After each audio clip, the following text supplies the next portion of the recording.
ask you, tell us how you got to where you are today, because your background is just amazing. All right. Well, basically, popped out of college in 1972. I needed a job. I was Mm. 21. Found myself at Chase Manhattan Bank, the bastion of capitalism. Ooh. Rose through the ranks, became an executive at Chase. So I became president of the first women's bank.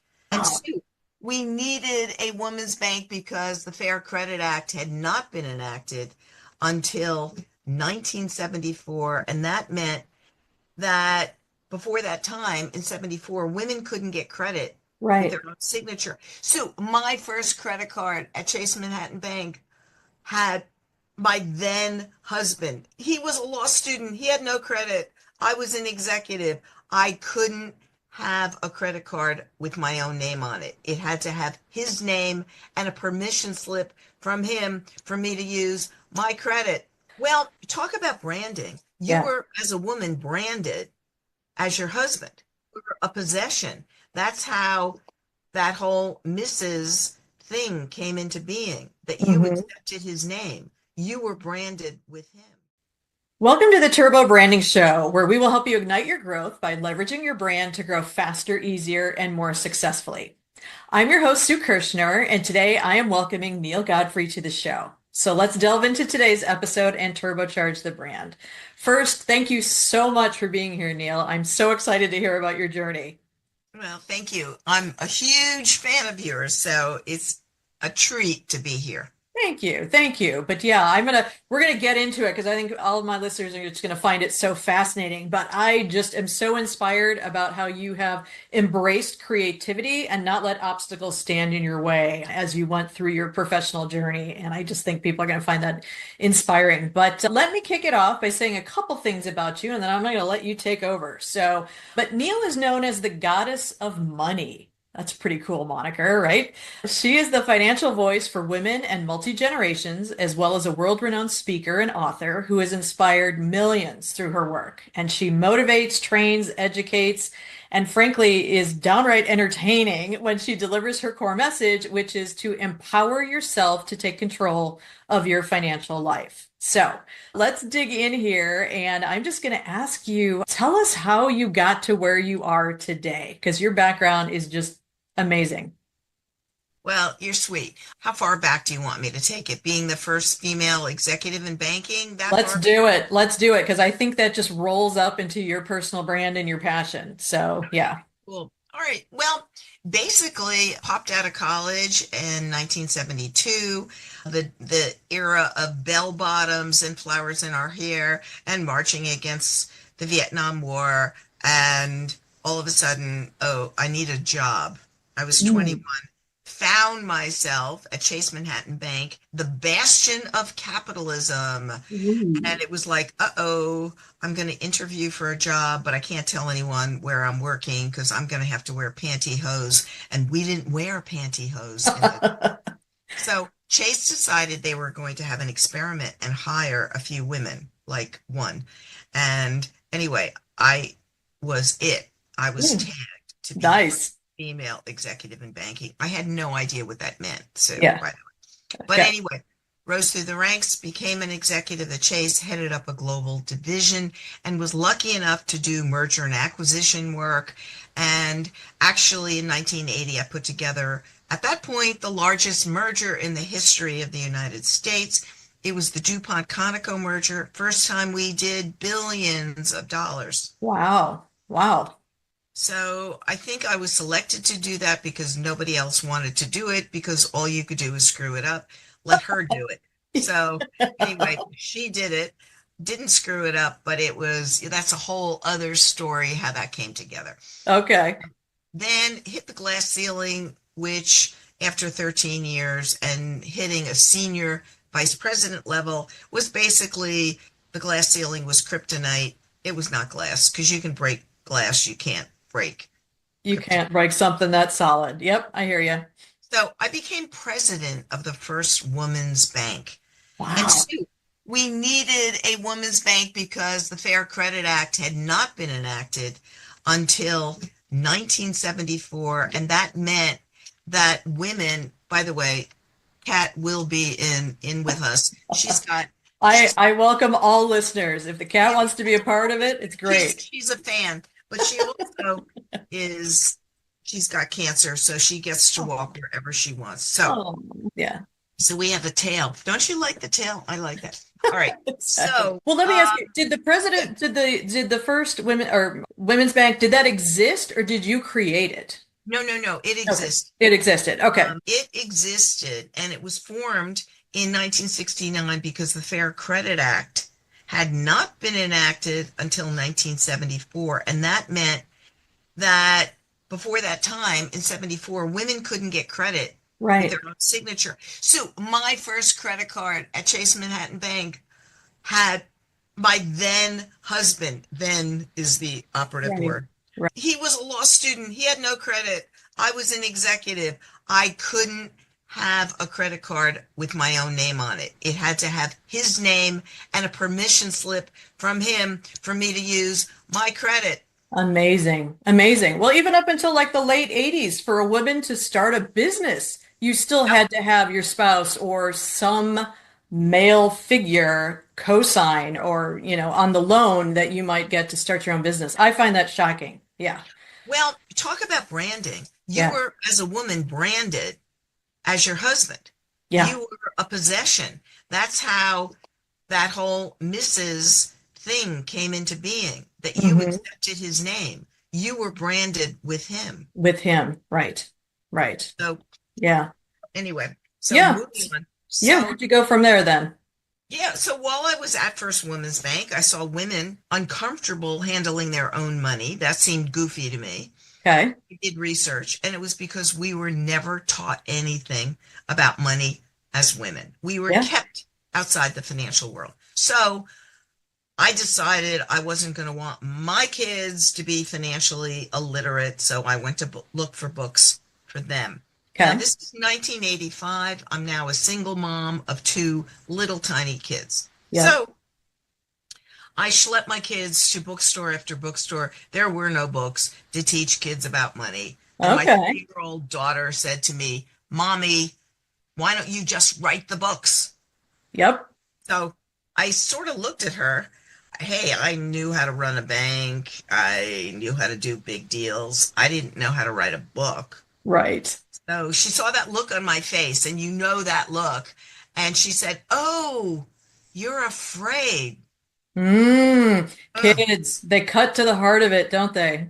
you know? All right. So the gauntlet was thrown. Yep. I crouched and established eye contact with my 3-year-old and said, No, I'm not afraid. But course I was. I didn't know how Right. to write a book. So Right. I figured it out. I wrote Okay. the kids' money book. I created cartoon characters that have financial personalities because that's how we're connected to money, which is the way we handle money, Okay.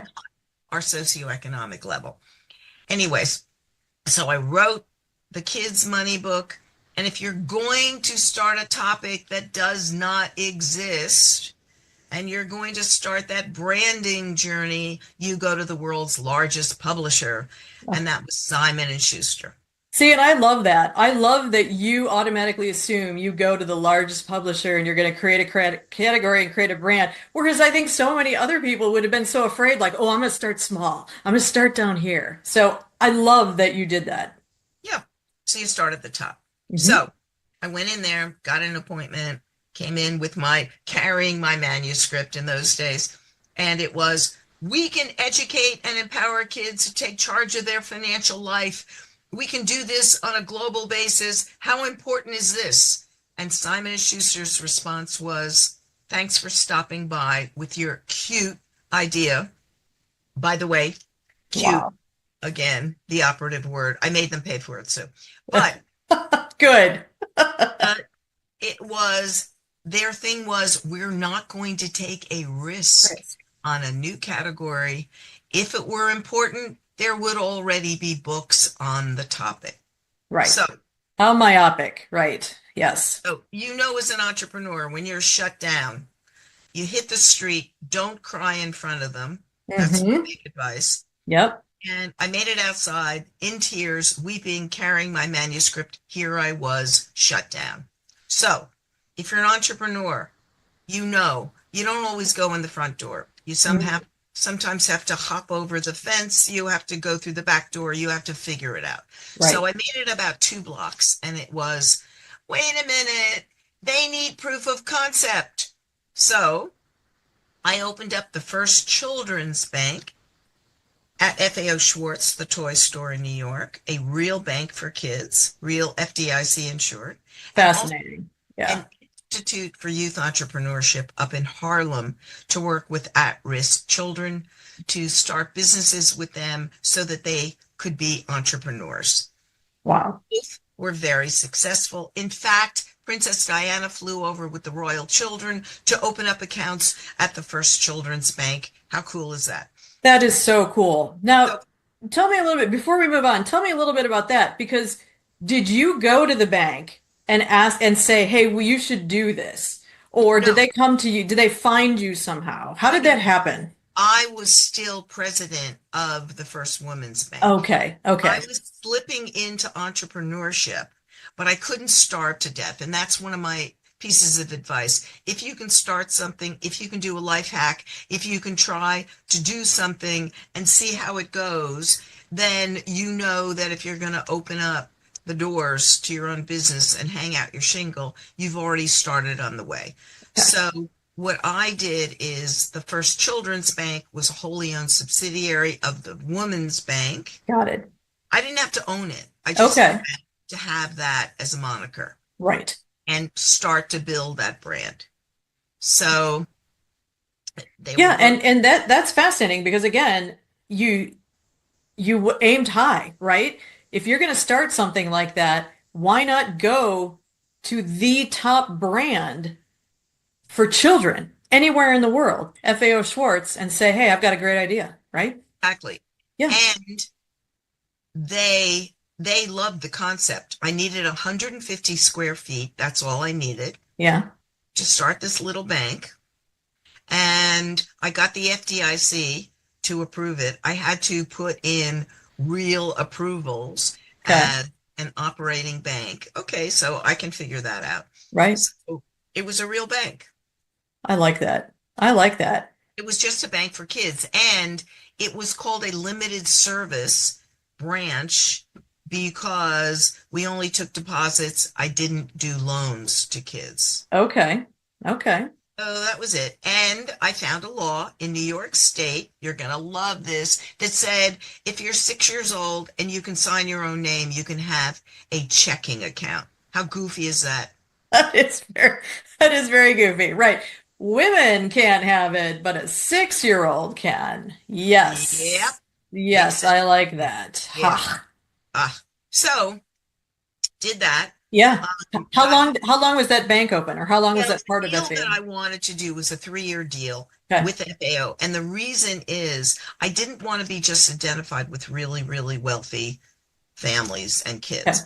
Okay. So it is also why teaching kids about money is universal. It's for everybody, Yes, it which is is. also why I wanted to start my Institute for Youth Entrepreneurship in Harlem Okay. to show everybody and empower those kids to take charge of their financial life. So that's why I did them simultaneously.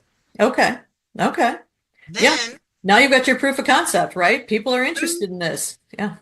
proof of concept, incredibly, I mean, the PR was crazy. Everything from, Time magazine to every newspaper known to mankind. Okay. Those were the days we had newspapers. So, Yes. Yes.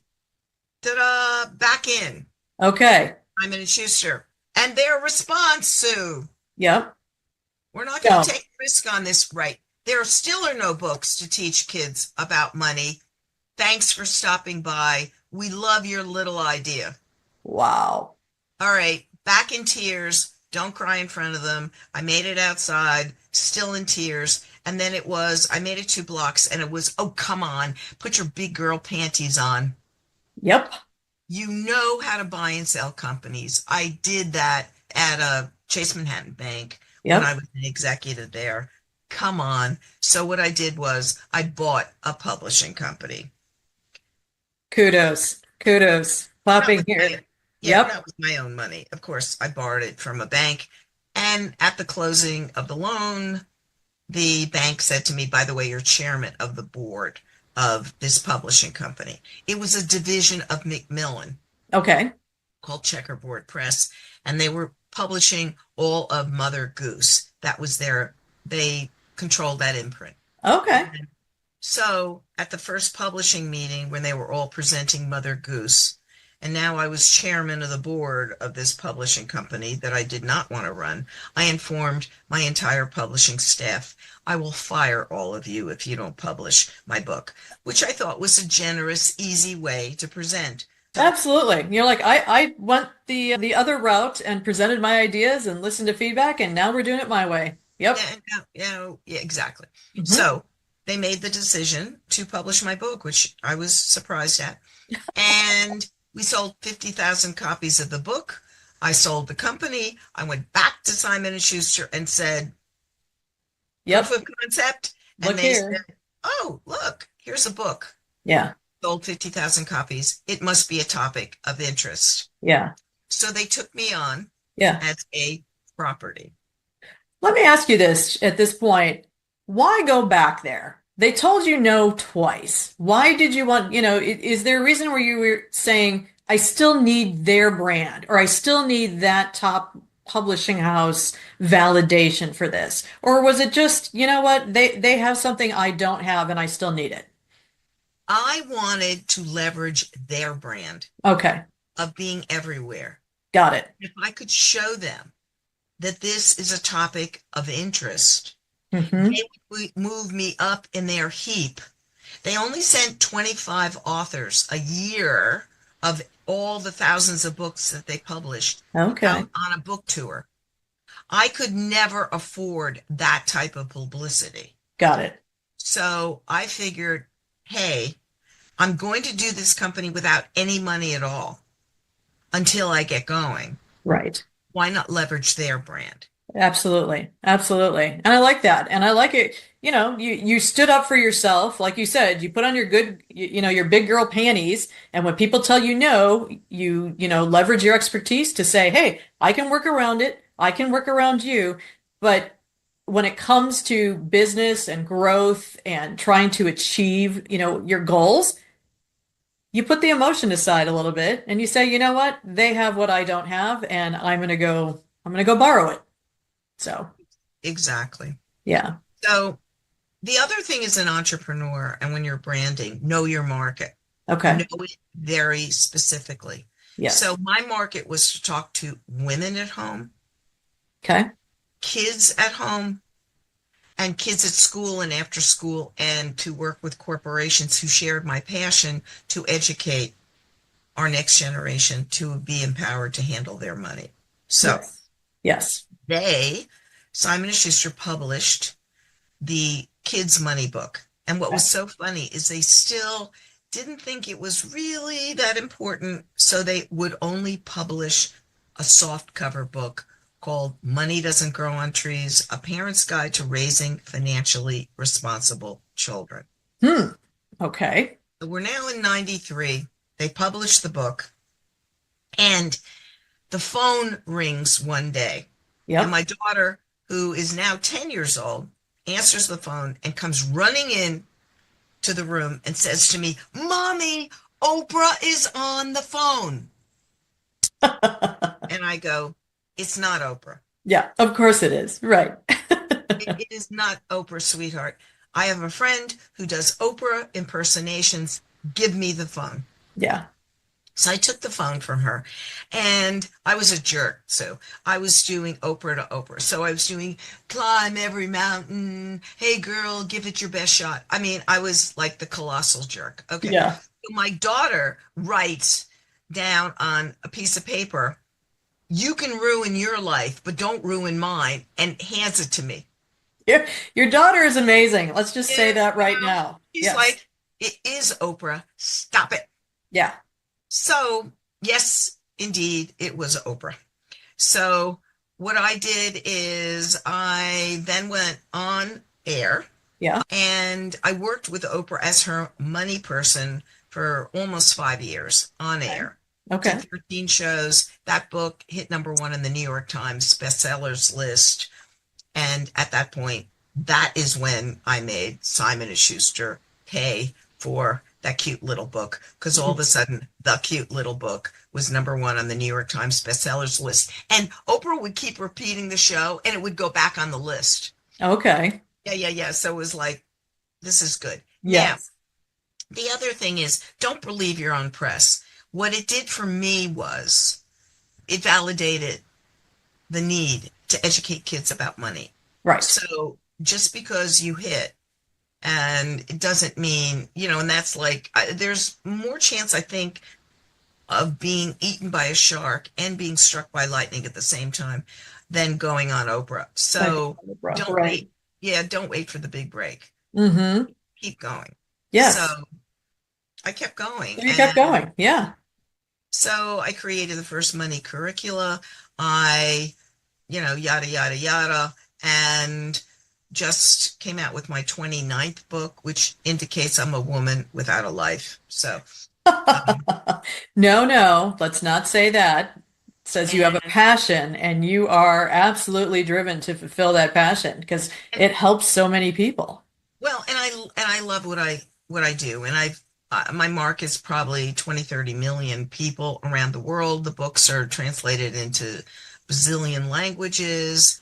I did gaming apps and all the other stuff. And it's funny because I repeated the the syndrome later on doing apps because I was, wow, I don't know how to do a gaming app. I don't Yeah. know what that is. And I went to my kids who were Yeah. then at that point full grown adults. And it was funny because my kids were sitting there listening to me be insecure about not doing an app. Yeah. So my son said to me, "Oh, but you knew how to publish a book probably, 25 years ago." And so he sat there and he goes, "Mom, why don't you put your big girl panties on and go figure it out?" Yeah. So mom Yeah. did again. So I looked at character groups out there because I needed to update my characters. They needed a facelift, Okay. like we all need. And the character group I like the most is Shrek. I love it Okay. because you end up as a parent sitting there listening or playing or doing or watching the same stuff your kids are. So That's right. anyway, my office was like screaming, laughing at me, reaching out to Tom Hester, who designed Shrek, Yeah. and Disney had given him a $400 million budget, which was not my budget. Allow me to share that with you. I was going to say, wow, that's some app. Yeah, some app, not my budget. Yeah. Anyway, I wrote a letter, sent everything out to him, and said, "Are you in a stage of life where you think you would like, to do another project?" And I sent it though to Hester Studios, not to him. Okay. So my office was screaming, laughing because they said this is like writing to Walt Disney. And I Right. said, "Come on. Put your big girl panties on." Anyway, 2 weeks later, I received a phone call from him, and he said, "Is there a reason you send it to my studio and not to me personally?" Wow.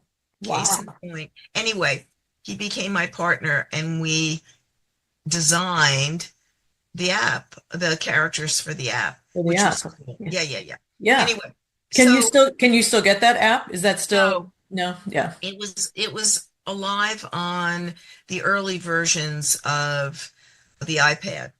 Okay. And the problem is all of a sudden Apple decided that 4 times or 5 times a year they would demand an upgrade. Mm. And and if you're an app developer, it was, several $100,000. And that was like, all right, Yeah. shutdown time. But it Yeah. was alive and well. It hit number one on the Apple educational apps, and it Okay. was very cool and had, bazillions of downloads. Oh, Anyway, yeah. No, that's fascinating. Yeah, kudos on that.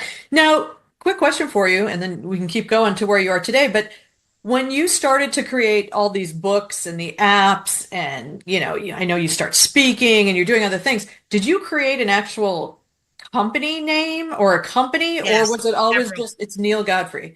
no, several companies. Children's Financial Network, Green Streets was another company or is another company.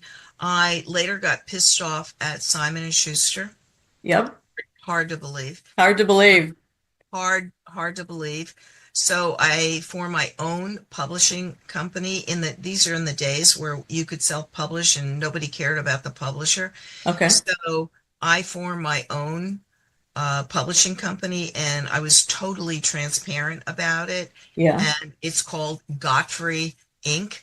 Don't you think that's transparent enough? And and I only publish my own books. And the first one I did 3 books in my curricula and I sold 1.5 million copies. So I didn't need a publishing company. Why would I give that to Simon and Schuster? Right. Right. You know how to do it. You owned a publishing company earlier. Yeah. And like you said, you've proven the concept. You benefited from their publicity promotion team. So now go ahead and yeah, like you said, do it yourself and keep all of that money in-house. So Yeah. that's what I did.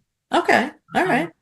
And was there ever a point, I think we had talked about at a certain point too, that you kind of had to make a decision on is my message the brand? Is my mission about empowering, financial literacy, or is it Neale? Am I the brand? Well, it's interesting that you said that. What I wanted to do is build Green Streets as a brand. Green Yeah. Streets is the name of where the characters live. It's an Okay. imaginary village, and that was the name of one of my companies. And I wanted to brand it as Green Streets. The market said, that's cute, Yeah. but we want you. Mhm. So, as much as I fought it, I am the brand. Right. And I have to own that. And as a branding specialist, Hmm. either you embrace it or, you know, Right. I'm the speaker. I'm the one on TV. I'm the goddess of money. I'm the one. Right. I didn't come up with that name for myself. Somebody on TV dubbed me the goddess of money. Yeah, that's the marketing. Well, those are the best nicknames to have, the ones that other people came Yeah, up with, right? yeah. So I was called goddess of money. So I think it's funny. But yeah, I mean, I am the brand and I have to embrace that and that's okay. Yeah. Yeah. So what would you say? I mean, I'm blown away by all the times you, as you said, put on your big girl pants and got around an obstacle. But beyond, is that truly what you are amazing at? Is that your superpower? Or do you think it's something else? That's a really interesting question. I think my superpower is not listening to rejection. Okay.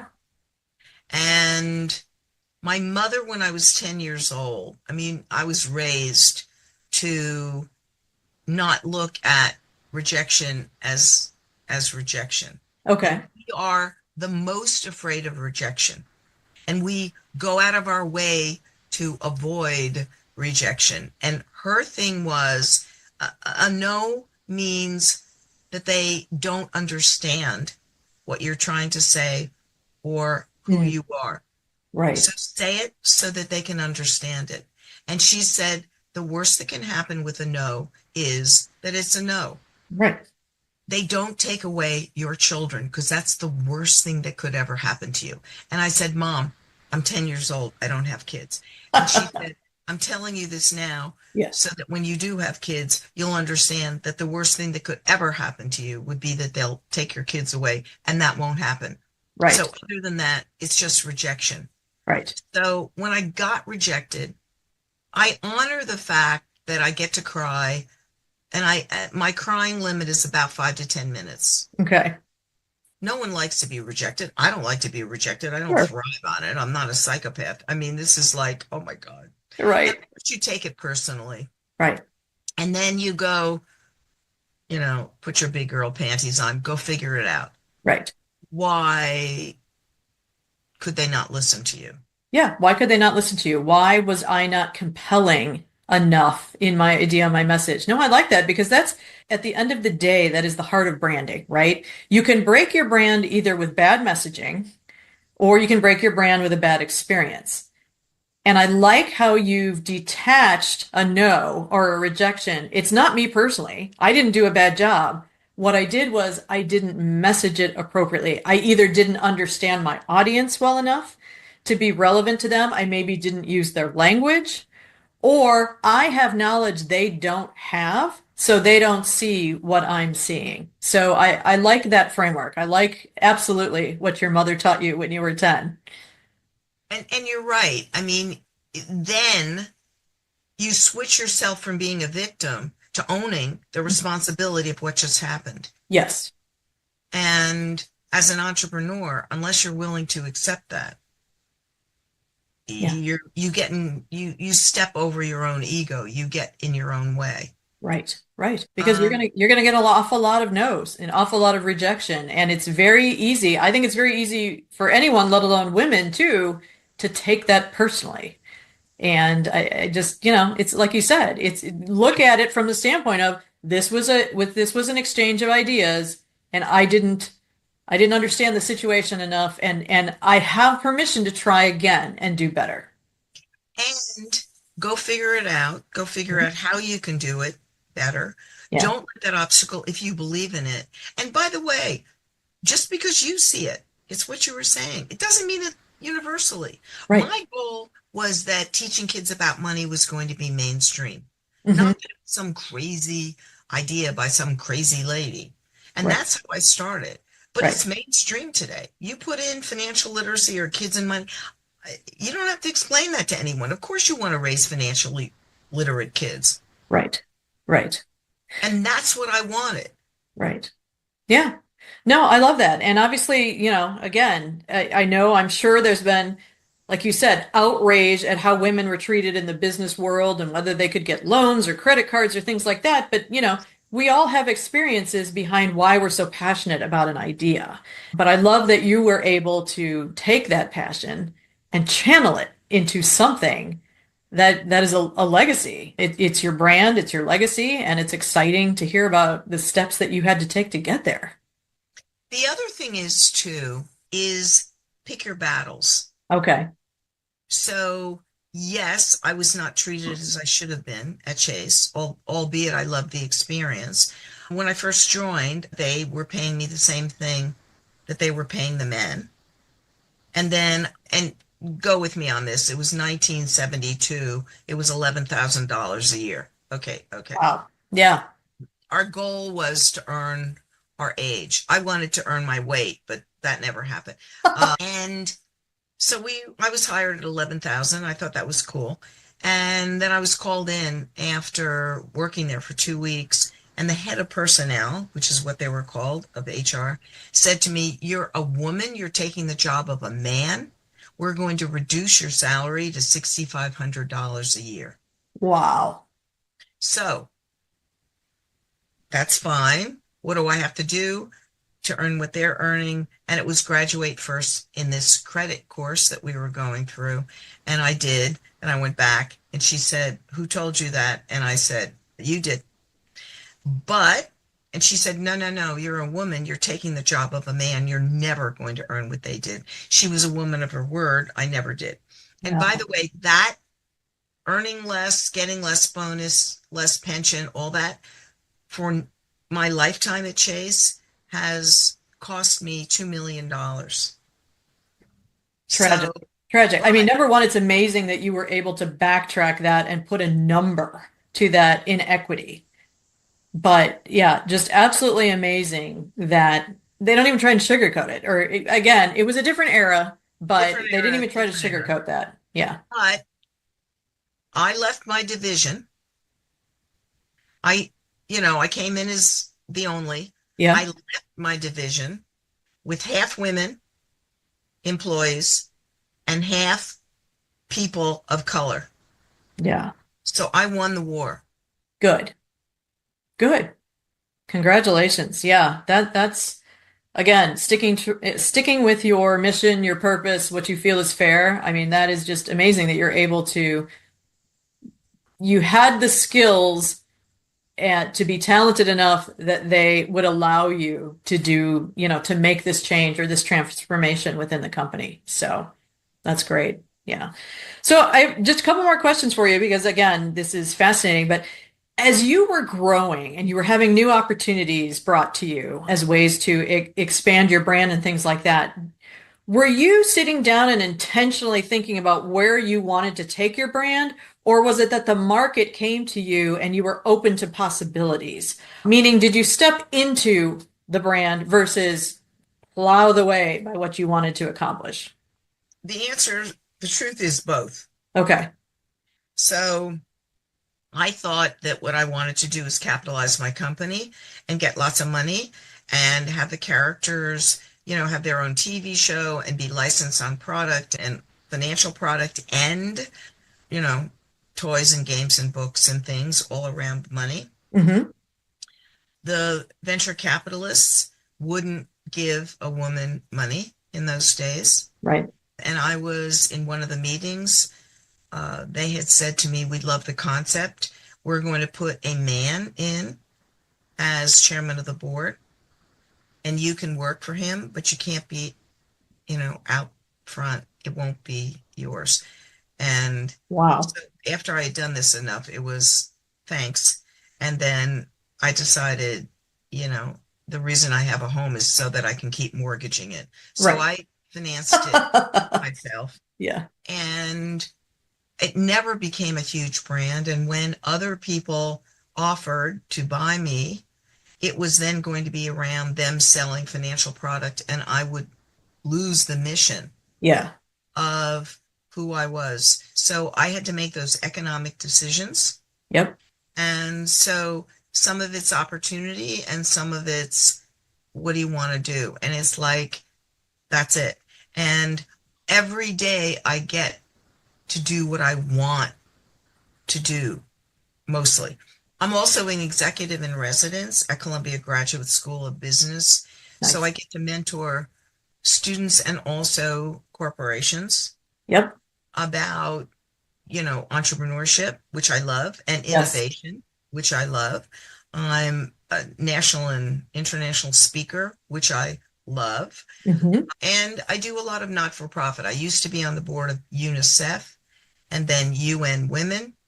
And I work with Syracuse University and the Whitman School of Business with veterans Oh, who come wow. back Yeah.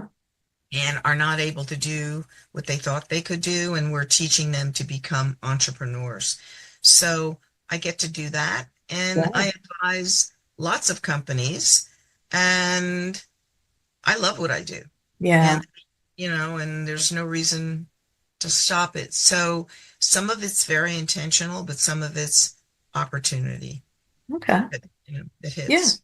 That came your way. No, that's great. And I would think what I like about that is you're talking about the fact that, you make economic decisions. Should I do this? Should I not do that? And you want to stick to your mission and your passion. I like that because especially when it comes to finances and talking about money, people want to trust you, right? And in order to trust you and have that strong brand relationship, you do have to stick to your guns, right? You do have to say, this is what I stand for, and I'm not going to just be chasing money, so to speak. That there's a difference between financial literacy and just, selling things. So, yeah, I love Yeah. that. Love that. You talked a lot about you got great advice from your kids and from your mother, but was there a book that really influenced you, a business book or some kind of book that you were just like, yeah, this kind of cleared the path for me to think about things differently or to take the risks that you took? No. No? Okay. Well, basically, I like Peter Lynch's philosophy. He's way dead. He was at Fidelity Okay. Investments years and years ago, and his thing is investment portfolio should look like the supermarket, in terms of investing. And I've certainly done that with kids. Take your kids through the supermarket and look at the products Yeah. that that people buy, even if there's a recession. Got it. Are you going to buy milk or Coca-Cola? Hmm. That might be a bad example because a lot of people will buy Coke, We'll buy but Coca-Cola. Right. not those people. But that's the way I want it to be, very simple, rational.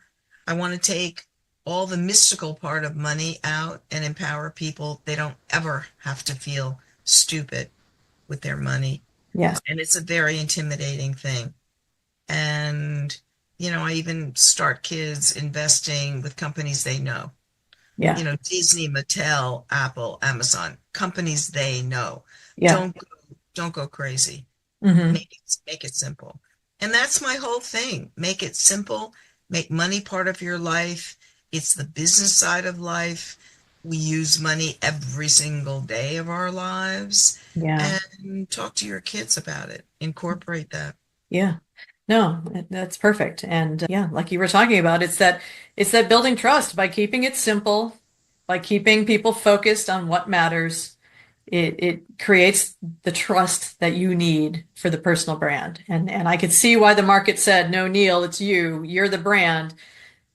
Because that's what people need to glom onto is if you're going to give me financial advice, I want to hear it from someone. I want to hear it from someone I trust, as opposed to a personality less company or corporation, things like Yeah, that. I tried, Yeah. and it didn't work. It's what you said. Money is very personal, it's very emotional. They want someone who's been there, done that, who has the credentials, and some gray hair to really talk to them about, it money should not be about TikTok and, social media and the next influencer that's popping up who's smarter than everyone else. And that's where people get, unfortunately, in trouble. I want people to pick a restaurant Hmm. through social media, but not a Okay. financial Not a advisor. financial. Yeah, I like that. So you mentioned gray hair. Speaking of gray hair, and speaking a little bit of brand extensions, tell me about your newest book, your 29th book, I believe, because it's not for kids. It's still about money, it's still about finances, but you're moving the brand, shifting a little bit towards a different audience. So tell us a little bit about that. Well, I've always spoken to the mothers who are raising the kids. So, and obviously being president of the first women's bank, I've always been out there in terms of branding to women, and we raise the kids. So to me, I didn't step out, but it's a little bit different. Okay. And there's a new phenomena that's happened with my generation, which is, we call it gray divorce, which is divorce over 50. Hmm. And in the olden days, people didn't get divorced when they were older, when they were in their 50s, 60s, and 70s. They just didn't. They sucked it up and they stayed there. Right. But, now the kids are gone from, you have an empty nest, and now what? And you look across the dining room table, at breakfast, and you go, wow, I don't know who you are. And by the way, I have another 30 years to live, and I want to live it differently. So Hmm. the largest segment of divorce in our country is gray divorce, divorce Wow. over 50. I hadn't And realized that. Yeah. I know, and women are initiating it. Huh. It's way over a third of all divorces are in that segment, and it's shocking. So, however, in a gray divorce, women get screwed. Our Hmm. standard of living goes down and men's standard of living goes up. Hmm. So my latest book that just came out is called Get Off Your Assets, A Woman's Guide to Avoid Getting Screwed in Your Gray Divorce. So it empowers women to look at their life, and are they thinking about a gray divorce? Are they knee deep in it, or are they coming out of it? And how can they protect themselves financially and grow and thrive and have this new life? I like it. I like it. And that's out already, right? It's out. Yep. Okay. All right. Great. Well, let me ask you one last question because this has been fascinating. But one of the things I like to do on my show is to honor a smaller or mid-sized business that is really just killing it or doing a great job branding themselves. And I was wondering if I could ask you to nominate one or name a business that you admire that you think does a great job. There are a lot of them out there. There is a friend that I have who has a cosmetics company. She just does creams. It's called Juana, Juarana, Juana. Okay. And it's healthy and it's wonderful and it's done with candle nuts. And her name is Meta. Okay. And she's done a great job of branding the company and the next generation. And it's not easy coming out with products. Right. It's a very crowded marketplace, and she does great stuff. So Good. Excellent. Well, I can't wait to give her a shout out. So, yeah, yeah. I've got Yeah. one more, Yeah. one more. This is French though, so it's not here. Okay. It's second generation. Apollonia has, if you are ever in Paris, Okay. Toulon is a bakery to die for, Mm. making croissants and bread and everything. And she has taken over for her father Okay.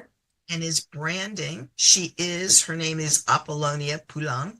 That is her name. Her name. Okay. It's a very interesting situation of the next generation branding. Huh. And she is the goddess of grain. So she is rebranding. And the reason I mention the two of them is that one is starting from scratch and the other is rebranding. Right. Making it hers. Yeah. Yes. And the reason I wanted to do the two is it's a very interesting situation. Hmm. Yeah, no, yeah, absolutely. I like that. It says, yeah, the strategies you need to use to from start from scratch are absolutely different than taking something existing that has a strong brand, but now making it your own personality, messaging, and while still sticking true to the core of what the brand stands for. So, Exactly, yeah. exactly. And with a lot of your audience, they may find themselves in both of those situations. It's true. That's true. Excellent. Well, Neil, thank you so much for spending time with me today and sharing all of your insights and personal journey and advice and wisdom for entrepreneurism as well as for branding. So, but if people want to buy your books or potentially have you come out and speak for their organization, how can they find you? They can, in terms of books, go on Amazon. And in terms of my website, if you go to Neale Godfrey, and it's NealeGodfrey.com, you can find me and you can leave a message there. And, we're all in this together. And we frankly brand ourselves every day. So I love what you're doing. Thank you. Thank you for being the voice of branding out there, and thank you for doing and being who you are. No, thank you. And thank you for sharing your story and helping me, as you said, get my mission out, which is that brands can help you leverage and scale faster, easier, and more successfully if you honor who you are and what you stand for and who you serve. So I appreciate that. Well, thank you again for being on. And I want to thank all of you for joining us for this episode of the Turbo Branding Show. I hope you've been inspired to ignite your growth by leveraging your brand. And if you enjoyed the show, please, I would love it if you could help me build a strong brand following for the show by sharing the episode, liking, subscribing, or leaving a review. So thank you and stay tuned for our next episode.